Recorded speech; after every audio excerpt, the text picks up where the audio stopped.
Assalamualaikum warahmatullahi wabarakatuh. Perkenalkan, nama saya Rizka Ardi Widianti dengan NPM 231446034 dari kelas A123.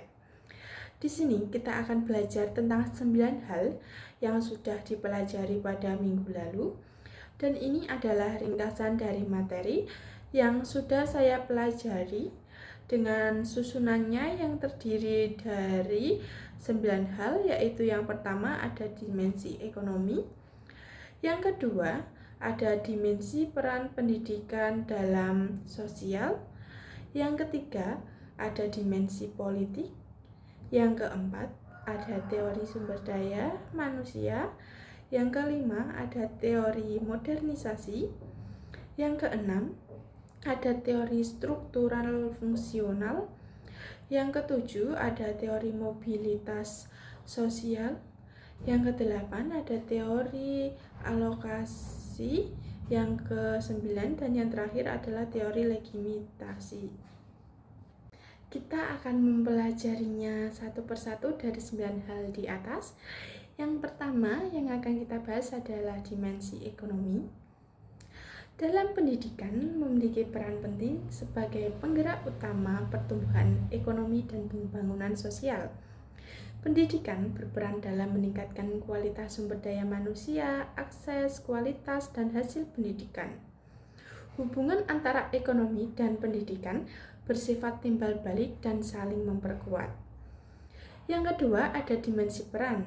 Pendidikan dalam sosial dalam hal ini melibatkan banyak guru, murid, dan staf untuk pembelajaran inovatif yang mengenalkan nilai-nilai sosial, mendorong sikap mandiri, dan menghargai orang.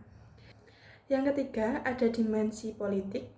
Bisa mempengaruhi pendidikan, misalnya dari alokasi anggaran pendidikan, dapat mempengaruhi akses pendidikan, contohnya mendapat prioritas dalam alokasi dana pemerintah. Sementara daerah lain mengalami kekurangan fasilitas sehingga itu tidak merata. Yang keempat, ada teori sumber daya manusia. Manusia bukan hanya sebagai faktor produksi pasif, tetapi sebagai akses aktif dan bisa dikembangkan. Yang berkaitan dengan pendidikan yaitu pengembangan kurikulum dan kebijakan pendidikan. Yang kelima, ada teori modernisasi. Teori ini sering disebut sebagai pengiring pengembangan pendidikan yang menjelaskan pendidikan harus berkembang sesuai perkembangan zaman. Contohnya digitalisasi pembelajaran misalnya dengan media elektronik. Yang keenam ada teori struktural fungsional, di mana di sini lembaga harus berpartisipasi dalam bermasyarakat, memiliki pendekatan dalam psikologi seperti mempertahankan ketahanan sosial, contohnya sistem pendidikan dan sistem ekonomi.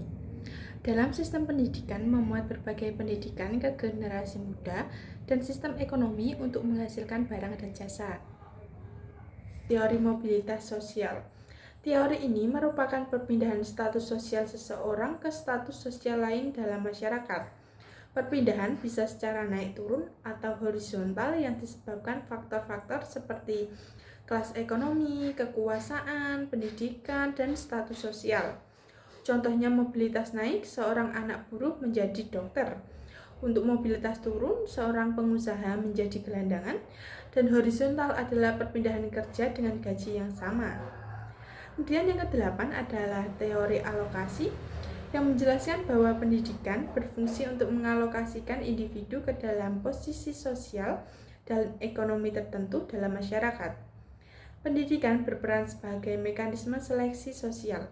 Contohnya di negara maju dan berkembang, digunakan untuk melihat ujian nasional sebagai refleksi, bisa digunakan untuk perbandingan dalam melihat bagaimana ujian nasional atau masuk perguruan tinggi menjadi sarana seleksi dan latar belakang sosial ekonomi mempengaruhi hasil seleksi. Yang kesembilan dan yang terakhir ada teori legitimasi, yang menjelaskan bahwa suatu kebijakan, tindakan, atau kekuasaan dianggap sah atau diterima jika diakui dan didukung oleh masyarakat atau pihak yang terkait. Contohnya, jika sekolah kurikulum merdeka, mereka harus meminta persetujuan atau dukungan dari orang tua dan masyarakat dan daerah serta pemerintah.